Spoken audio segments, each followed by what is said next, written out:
Nyasaye maduong' nyitimo nang'wono omiyo chuna mondo adonj e od waya apaki osiepena nikech in mimiyowa teko.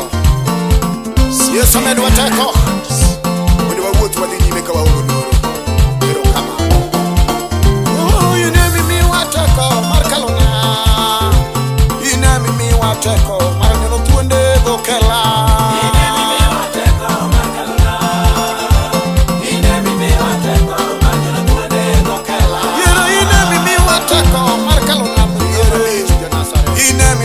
Teko mar nyono thuondego kela.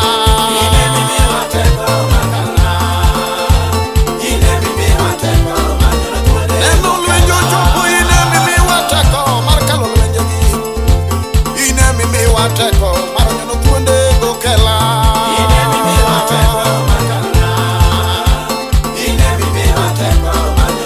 Simba dhawo chopo, ine mimiwa teko mar kalo lwenjogi. Yaso yaye, ine mimiwa teko mar kalo te mane nyimo wagi. Ine mimiwa teko mar kalona, ine mimiwa teko mar nyono thuondego. Simba dhawo chopo, ine mimiwa teko mar kalo wechegi.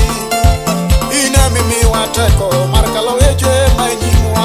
Ine mimiwa teko mar kalona, ine mimiwa teko mar nyono thuondego. Neno lwenjo duogo, ine mimiwa teko mar kalo lwenje. Ine mimiwa teko mar nyono thuondego kela. Ine mimiwa teko mar kalona, ine mimiwa teko mar nyono thuondego. Neno lwenjo duogo, ine mimiwa teko mar kalo lwenje.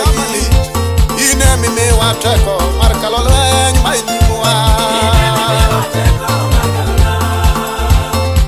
Iwinjori ja-Nazareth. Iparna Kardinal mar Jawaro Israel Michael Gondikut. Nyasaye mondo gwedhi e piny ndai jaduong'. Naneno ng'wononi iyud duong'.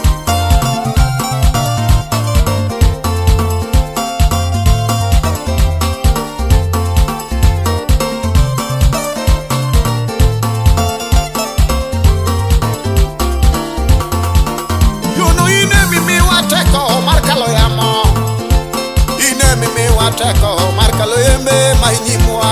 Ine mimiwa teko mar kalona, ine mimiwa teko mar nyono thuondego kela. Sipna ine mimiwa teko mar nyono yamo. Ine mimiwa teko mar tieko te ma nyimwa. Ine mimiwa teko mar kalona, Nyasaye ma ine mimiwa teko mar nyono thuondego. Chunyo duori jakwarne.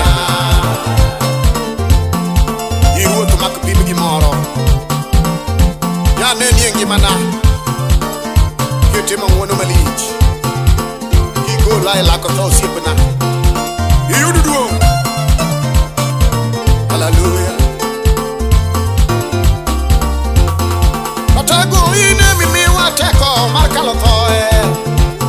Ine mimiwa teko mar nyono thuondego kela.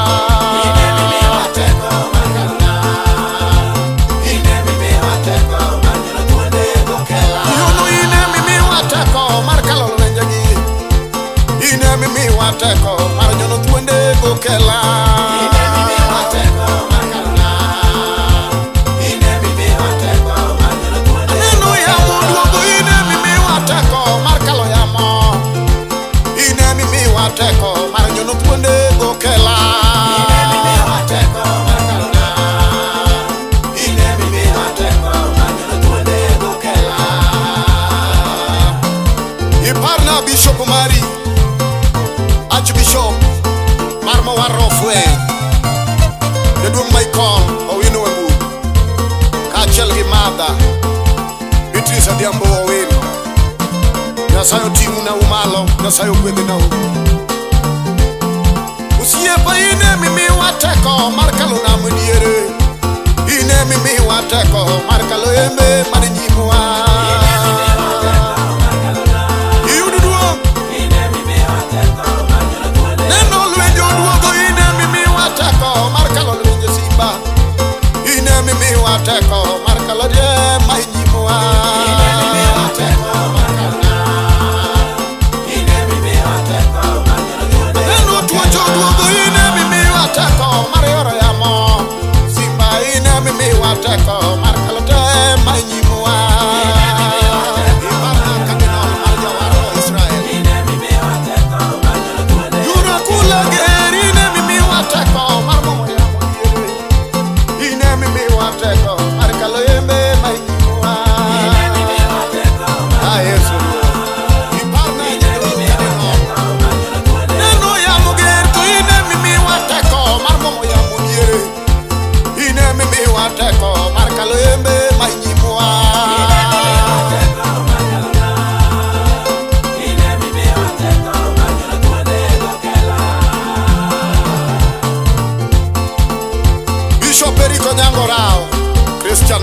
Nyasaye mondo gwedhi.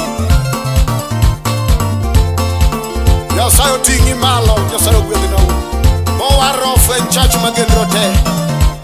Nyasaye oting'nau malo, Nyasaye ogwedhi nau. Yawa ine mimiwa teko mar kalo nam diere. Ine mimiwa teko mar nyono thuonde gokela.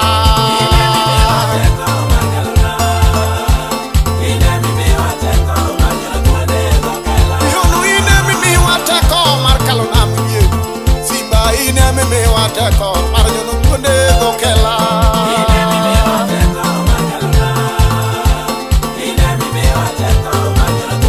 Osiepna ine mimiya teko mar kalo thoegi. Ine mimiya teko mar nyono thuonde gokela.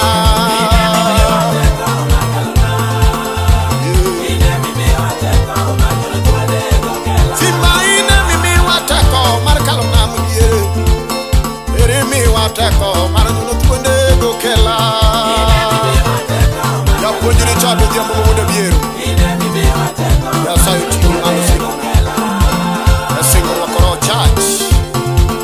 Nyalula. Nyasaye oting'i